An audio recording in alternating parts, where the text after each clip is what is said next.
Hello, I'm going to talk to you today about eating disorders, food addictions, depression, and anxiety. I'm going to share my story with all of that and how I've battled it for years. And I hope that it helps one of you, or it helps one of you that's a parent, help maybe a teen or a child that could be going through some of this. Welcome to Pollen Fitness. Welcome to our channel. My name is Brooke Pollen, and this is the first time I've shared this publicly. A lot of my friends and family members know, and I'm vocal with people that I'm close to and my clients, but I think this YouTube helped push me to share this, and in the hopes that maybe somebody listening can relate or not think they're crazy, or to know there's hope for you. So I was highly medicated for depression. I was on 2 different antidepressants. I was on an anti-anxiety drug. I, at some point, was on an ADHD medication as well within that. So I think that was a misdiagnosis. I'm not a doctor. I'm not making claims. I'm just sharing my story. I had severe side effects from these medications, so badly that I was failing college. College was the worst 4 years of my entire life. And it's hard to say that because I met some great people, but people will say, oh, I loved college, and I hated every minute of it. I became a person I didn't recognize, and I was searching for what was wrong with me. I moved to Colorado. I thought that's where I'm going to go learn. I'm going to study nutrition. I was living in Mississippi at the time, probably not the best place to learn about your health. Love the South, but Colorado could give me maybe some tools, and I wanted to get into the fitness and nutrition industry to be able to get off of these medications. It took me 4 years, so from 2000 to 2004. I moved to Colorado, worked at 24 Fitness, met some great people, met my husband, who really has helped transform the way I was eating. He was personal training at the time, and he is a recovering alcoholic, and you will hear that on the next video. We're going to do a 3-part series into diving into addiction and what we both do, because we both do it differently. He's not as addicted to sugar as I am. It affects him a little bit differently, and we're all different, you guys. And I want to give you some tools today that may just help you realize what foods are causing certain mental issues in your life. For me personally, sugar and gluten causes depression and anxiety. I'm going to get emotional, but if I have a lot of sugar, I can't get out of bed in the morning. I can feel physical anxiety. I can get lethargic and lazy, and that's not my personality. So I fought hard in Colorado. I had some amazing mentors. I was able to study, holistic, integrative nutrition and really how food can heal and help. And my husband and I were on this path together, and he had lost a lot of weight. He kind of had similar situation in college where he was drinking and eating a lot. He was overweight. I was the biggest I'd ever been. I think I'm 5'2", so I was about a size 12 or 14 at that point. Hadn't been like that through high school and the beginning of college.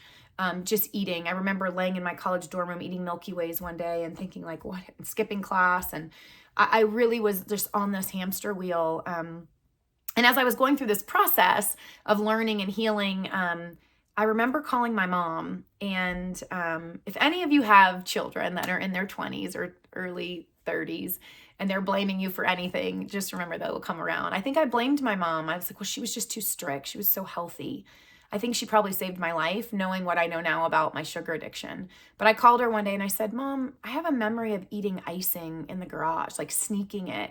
She goes, oh, Brooke, I used to find icing cans under your bed all the time. And I was like, did you not think that was a problem? And she's like, well, no, I mean, I was so strict and healthy, and I just thought we got to let her have a little. You guys, I can't have a little. And for the first time in my life, when I heard Michaela Peterson recently say when she ate blueberries, she literally was looking in the fridge for more food, I just started crying. I'm like, that's me. Like, even fruit. I felt the best when I had like a high protein, high to moderate fat, low carb diet. And, there's so many diets out there. And Jason and I have said this before, you've got to really figure out what works for your brain and your body. And I credit her because she laid the foundation of a healthy lifestyle.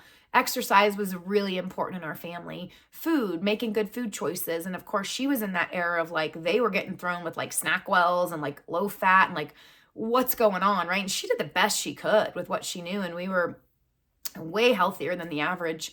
And I think that saved me, because when I got to college and I got on my own, I couldn't control it. It was, I mean, literally, I was bouncing checks, driving through Domino's. I haven't shared this ever before. It was bad.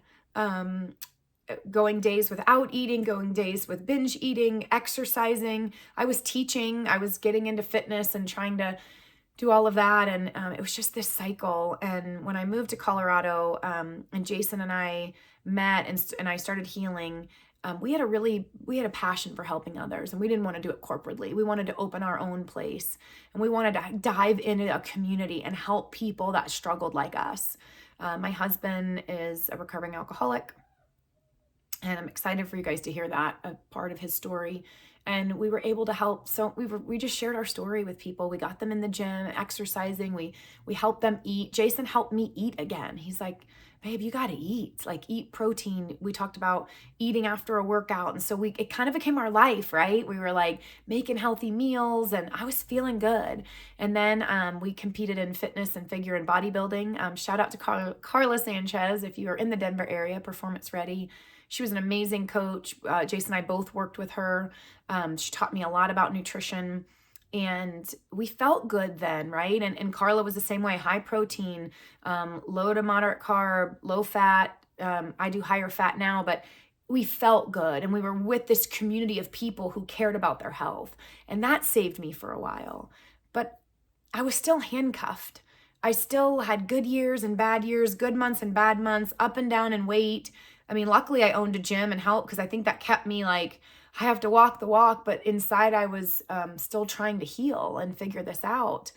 And I always come back to when we were cutting out the processed, the packaged, the sugar, the gluten, that's when I felt the best.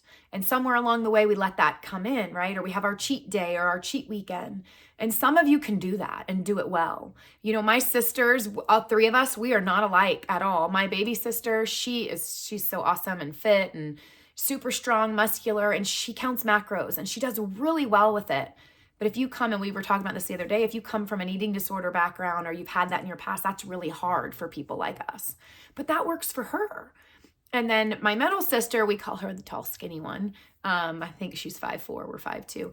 But she doesn't have food addictions. She's like, I want a po' boy. We're from Louisiana in the South. And she'll eat like a couple bites and put it down. I'm like, I am eating the po' boy. Then I'm having the bread pudding. And then I'm looking in the cabinets for everything else. I'll never forget one day when my husband said, that's not a tablespoon of peanut butter. I'm like, yes, it is. He's like, that's like a half a cup. I'm like, well, I ate the whole jar. I mean, the sugar addictions, the hiding the icing cans when I was little, look for those things, because I have a fun story to tell you about the kids here in a minute, but I'm watching them, and now I'm able to counsel and share my story instead of saying, no, you can't have this.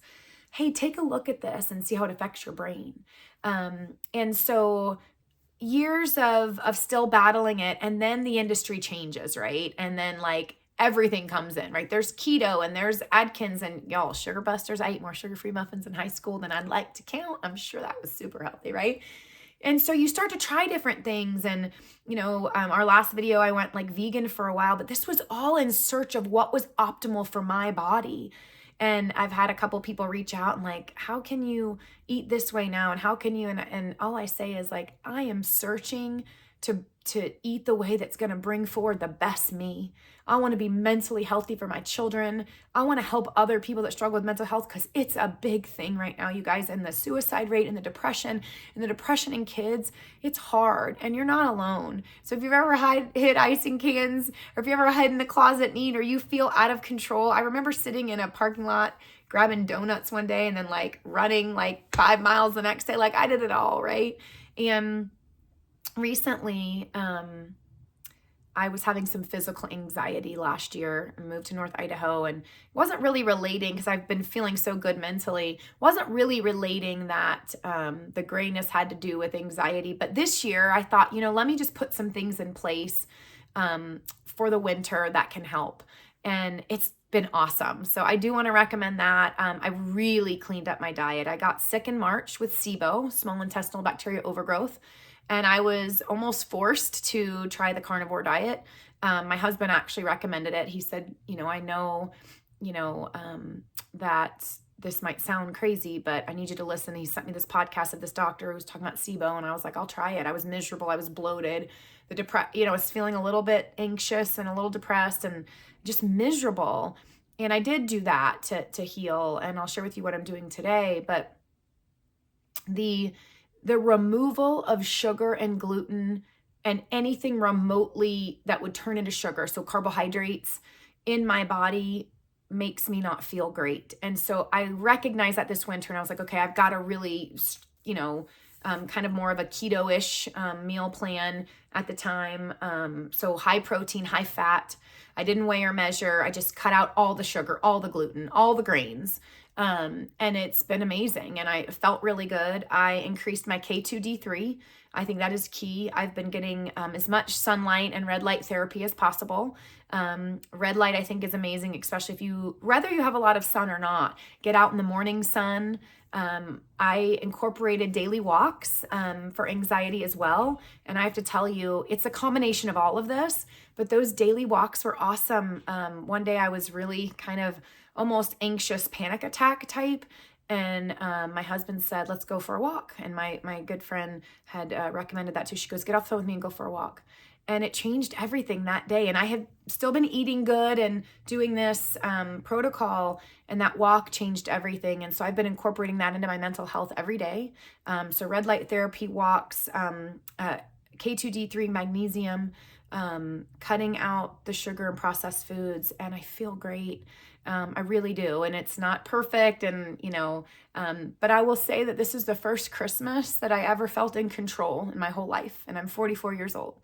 That I didn't feel like out of control and really understood that it wasn't worth it for me to eat the sugar because I didn't want to deal with the side effects. I'm not a nice mom.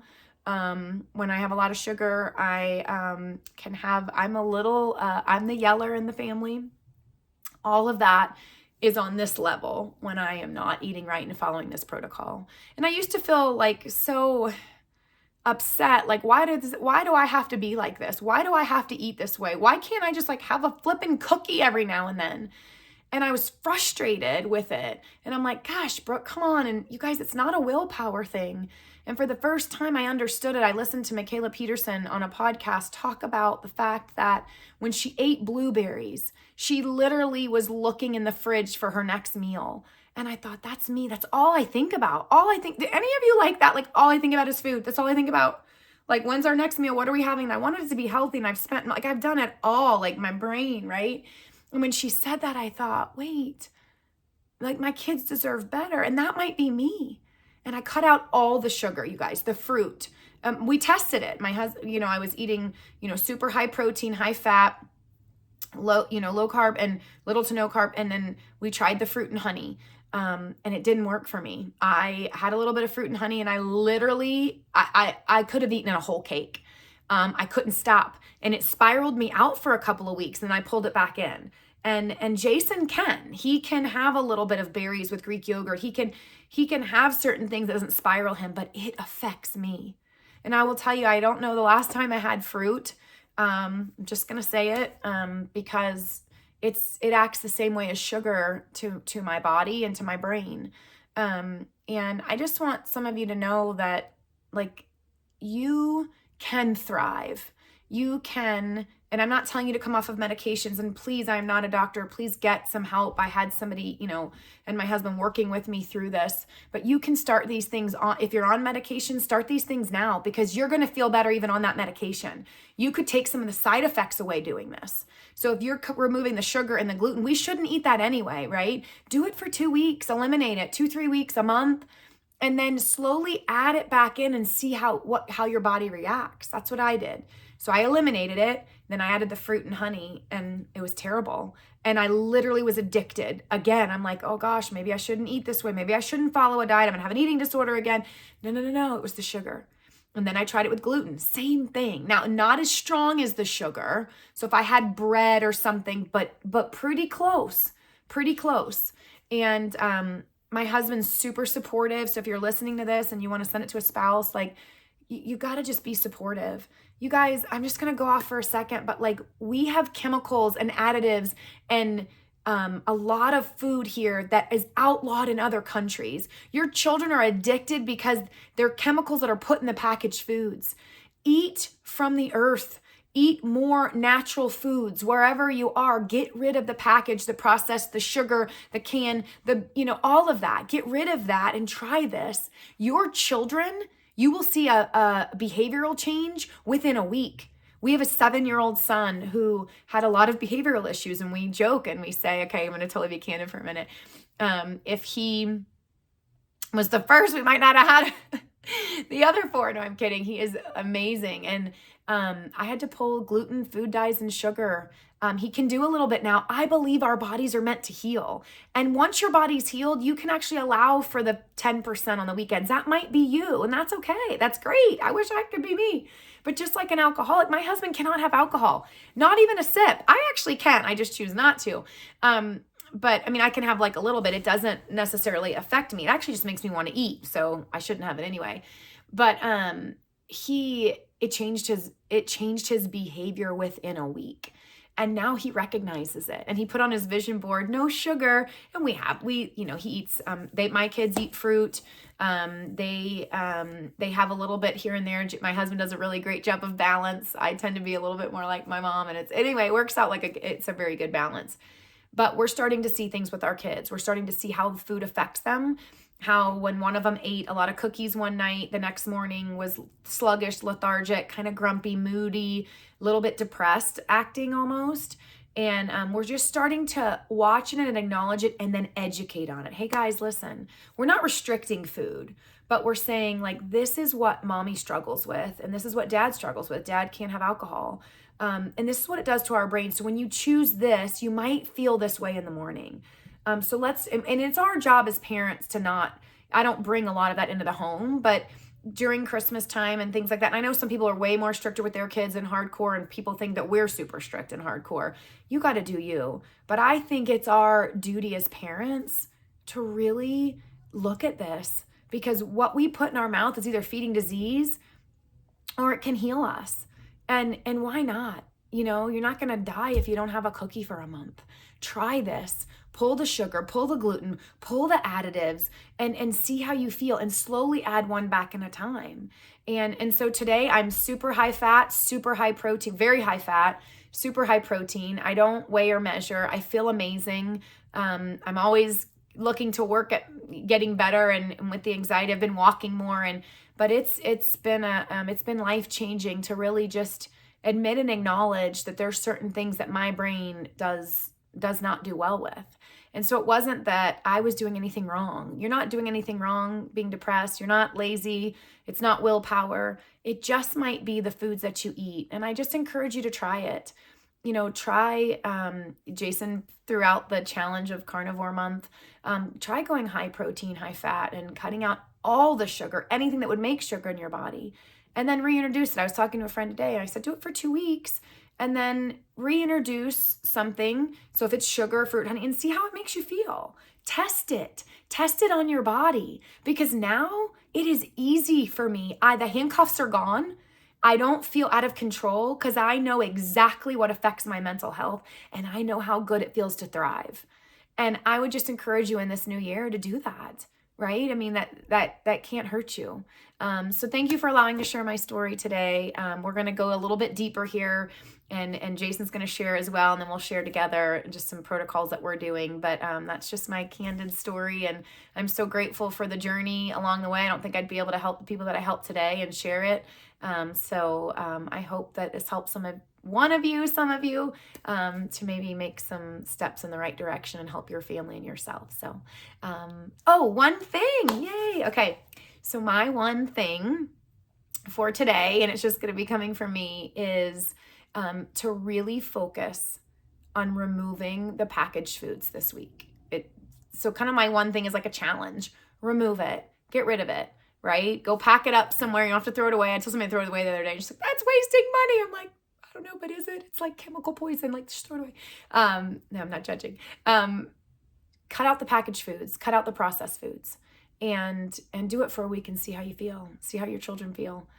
Watch it happen, because it's pretty remarkable. So that is my one thing. Thank you so much for listening. Hit the like button, subscribe. If you subscribe, y'all, you have to sign in to subscribe or create an account, but then you'll get the videos popping in, and maybe you can just share this with somebody that it could help. So like, subscribe, and thank you so much for your time. Have a great day, everybody.